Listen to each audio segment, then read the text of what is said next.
If British troops were to help maintain a peace deal in Ukraine, what would that involve?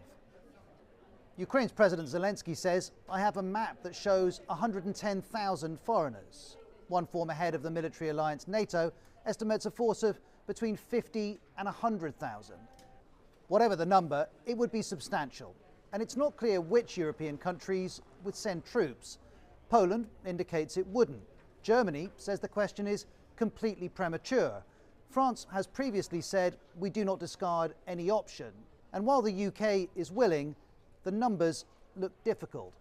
Britain has 75,000 full-time army personnel plus 24,000 army reserves. That includes many non-combat roles. Across the UK's military, personnel are already involved in supporting 60 operations in 44 countries.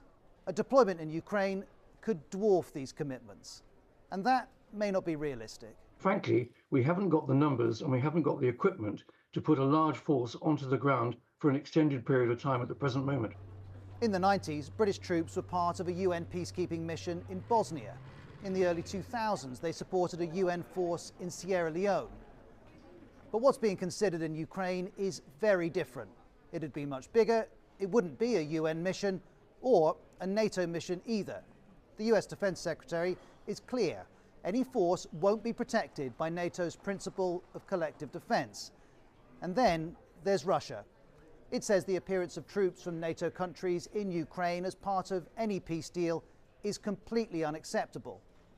Put all of this together, and in practice, the Prime Minister's proposal would mean significantly expanding the UK's military and a willingness, if need be, to militarily engage Russia or its proxies.